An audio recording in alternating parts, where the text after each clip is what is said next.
Keranten Gusti Allah niku bukan hanya menciptakan dunia kemudian akhirat itu dengan hampa, artinya Allah menciptakan dunia dengan ilmu. Allah menciptakan manusia dengan ilmu. Allah menciptakan surga dan isinya dengan ilmu. Dan untuk mereka lah dunia seisinya, surga juga seisinya, itu untuk mereka ahlul ilmu. Ada satu cerita di daerah Damaskus.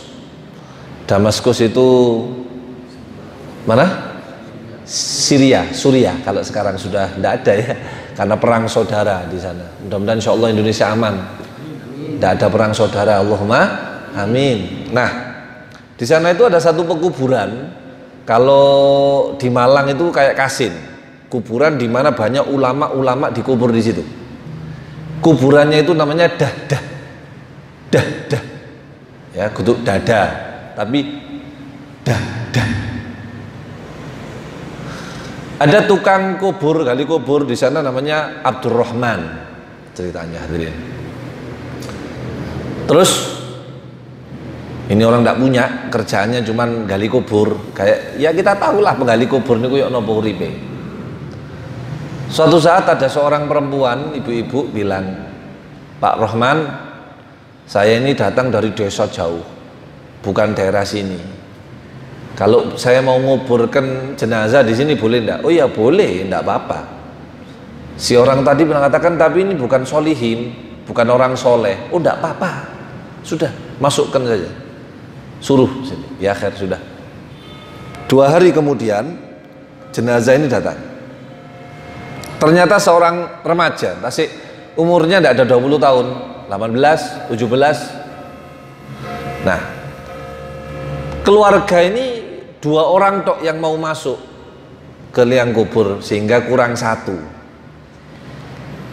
Yang nyelawat sithik, gak banyak.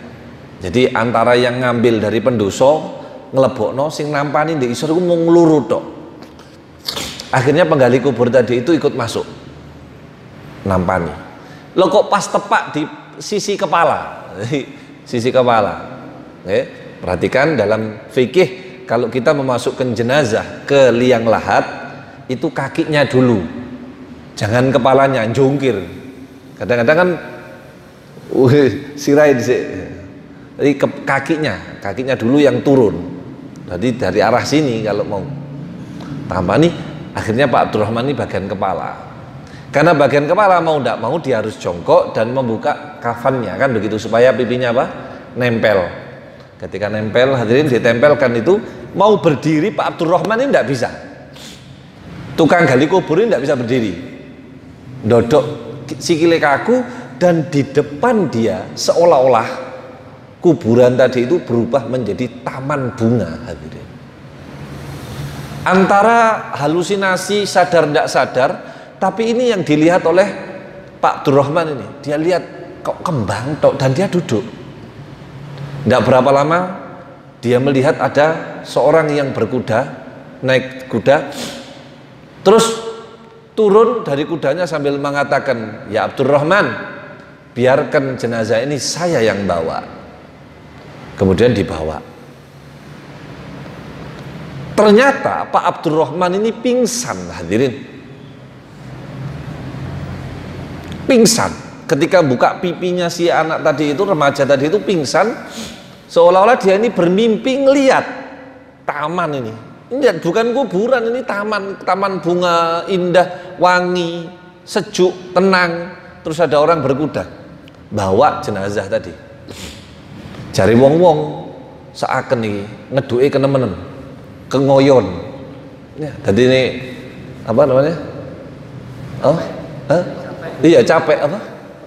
Megelinu awake loro kabeh, semaput namani jenazah. Sudah 2 bulan kemudian, hadirin, ada lagi jenazah. Si ibu yang sama. Kata Pak Abdurrahman, "Loh iki sapa meneh sing ganuk iki?" Datang jenazah, tidak berapa lama datang jenazah ini. Terus diturunkan Persis kejadiannya kayak yang pertama, cuman ini tidak pingsan, cuman didelok. Oh, gak pingsan tapi. Dan ini bukan ngimpi tapi napa? Kenyataan. Jazakumullah khair, jazakumullah khair. Matur suwun Pak Masrur.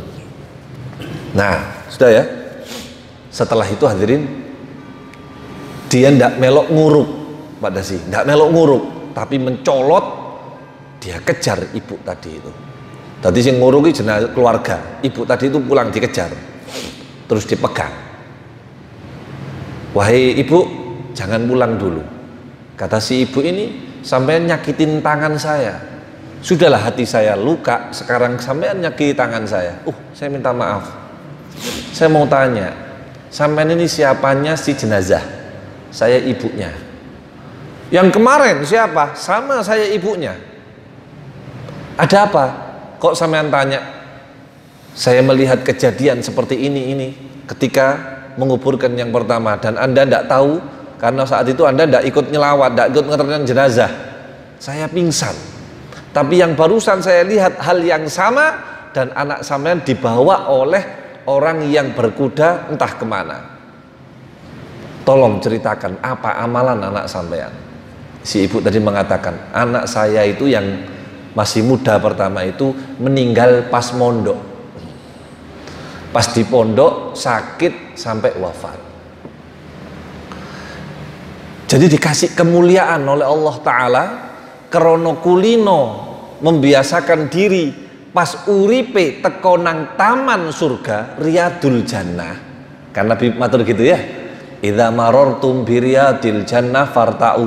Kulino uripe gelek teko di pengajian Riyadul Jannah, meninggalnya langsung di kuburannya Riyadul Jannah. Gak kate mungkar nakir, Pak. Lalu siapa pasukan orang yang berkuda tadi? Malaikatnya Allah, malaikat rahmat. Dibawa langsung. Oh, kata si Pak Abdurrahman, ajib. Lalu siapa yang barusan meninggal? Itu kakaknya. Apakah beliau juga tholibul ilm? Mondok? Enggak. Kakaknya ini kerja, uangnya buat bayar pondoknya. Dapat kedudukan yang sama di hadapan Allah Subhanahu wa Ta'ala. Lihat, dapat kedudukan yang sama di hadapan Allah Subhanahu wa Ta'ala, dapat taman surga pula. Jadi orang yang dukung, bahkan mungkin bandani majelis taklim, atau orang yang ngaji di majelis taklim kemudian diparingi kitab, dibandani dampar, mungkin dibisaroi, kayak tuku kopi ambek teh cek seger. Ngaji niku lek sing ngombe kopi ustaz tok niku sing seger ustate. Jamaah ngelemprek motone kudu nutup, ya kan begitu ya. Coba misalkan di pengajian berikutnya sing ngaji dikai kopi jahe, Allah sumpah bungkus-bungkus iku insyaallah ya. Iya kan, seger lho temen nih. Mana kula mboten ngutik soalnya reru iki kok kudu kopi jahe ndelok modele ya. Lah iya. Lihat bagaimana kedudukan Allah, kedudukannya orang-orang yang mencintai ilmu, mencintai ahli ilmu, dimuliakan oleh Allah Subhanahu wa Ta'ala. Mugi-mugi, mudah-mudahan saya, panjenengan semuanya termasuk orang-orang yang cinta ilmu, cinta majelis ilmu, mencintai ahli ilmu. Amin ya rabbal alamin. Tapi kalau ada